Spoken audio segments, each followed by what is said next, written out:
Благодарам, почитувани граѓани, почитувани колеги. Навистина ми е жал најпрво заради наставниците, заради учениците, заради родителите и заради сите учесници во образовниот процес. Жал ми е што ќе го искористам овој збор, ама наискрено ви кажувам дека првиот збор кој ќе помислам на состојбите во образованието во Република Македонија е чор фиш.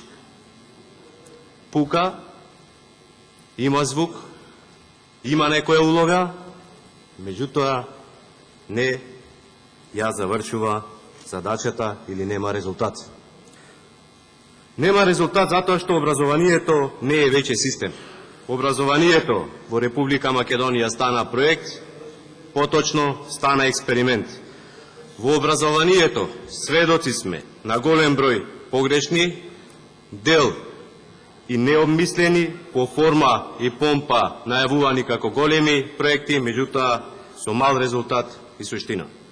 Недозволиво е, недопустливо е да се менуваат системски закони преку ноќ.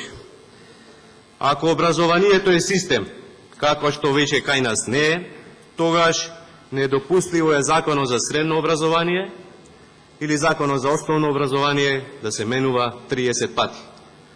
Како што некој министер се сменал, како што некој министер седнал,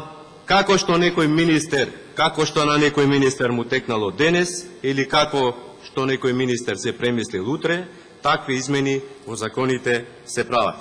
Ниту се консултира стручната фела, ниту се консултира засегнатите страни, ниту се отвора широка јавна дебата. Прво се носи законот, па потоа се гледаат последиците, па од кога ќе се видат последиците, штетните последици, или од кога ќе се створи притисок во јавноста, тогаш тој закон се менува. Затоа велам дека образованието стана експеримент. Тоа, благо кажано, најблаго кажано, колеги, не е во ред.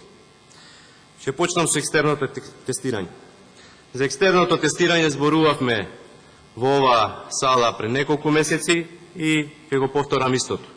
Овој систем на екстерно тестирање подобро е да го укинете, отколку да го реформирате. Нешто што е поставено на погрешна основа не може да се поправи. Никаде, во ниту еден образовен систем, резултати добиени од вакво тестирање не служат како инструмент за вреднување на постигнувањата на учениците, а уште помалку како инструмент за вреднување на работата на наставниците. Овој систем, поставен на ваква основа, е научно погрешен и не може да биде мерило или веродостојна проверка на годишната оценка. Годишната оценка е резултат на знаења, таа е резултат на умења, на способности, на вештини, на проектни активности, таа е резултат на успеси, на надпревари, на ставови, на залагања, па ако сакате, таа е резултат и на особини на ученикот, на одговорност, на совесност, на честност, на хуманост и така натаму. Ако ова што го говорам не е точно, еве ве повикувам, одговорете. Кажете, во која држава се прави екстерно тестирање и оценките од тоа тестирање се внесуваат во свидетелството на ученикот. Кажете, во која држава, во кој образовен систем се врши екстерно тестирање на ученици заради проверка на објективноста на оценување на наставник. Кажете, каде, во која држава се прави екстерно тестирање како инструмент за вреднување на работата на наставниците и имаат последица по плата, имаат последица по кариерен развој и кредибилитет на наставник. Јас тврдам никаде. Ако ова не е точно, ве молам, кажете. И кога наставниците за оваа состојба го кренаа својот глас, кога штрајкуваа за подобрување на условите за работа, кога протестира против ваквото екстерно тестирање, против ваквото користење на резултатите од екстерното тестирање, направивте невиден преседан. Донесовте закон за забрана на штрајк, пак го прекршивте Уставот, затоа што правото на штрајк е уставно право и ги прекршивте сите меѓународни конвенции. Измисливте термин заменски наставници. Знаевте дека тоа не е уставно, знаевте дека тоа не е ниту технички изводливо, знаевте дека тоа не е ниту финансиски изводливо, меѓутоа единствено го направивте со цел да ги притиснете наставниците. И успеавте. Го згазивте нивното достоинство, ги посрамотивте и пред учениците, и пред родителите, и пред целата јавност. Наместо наставници, тие стана административци. Наместо целосно да се посвета на образованието и воспитувањето на учениците, наместо да се трудат целата своја енергија и креативност да ја вложат во образовниот процес, тие се тресат од помислата дека на часот ќе влезе инспектор и ќе им напише мандатна казна затоа што испуштиле некоја формалност во обемната документација. Во такви услови наставниците не може да работат, а уште помалку да ствараат квалитетни кадри. Казните не се начин за мотивација и тие мора да се укинат, посебно за направени формални пропусти. Ако образованието е систем, како што кај нас не е, невозможно е да се носи одлука за основање на нов универзитет, таа одлука да се донесе преку ноќ, да се носи таква одлука за нов универзитет, за нешто што е врв во образованието, а при тоа да не се даде на увид елаборат во ова собрание, тоа не може.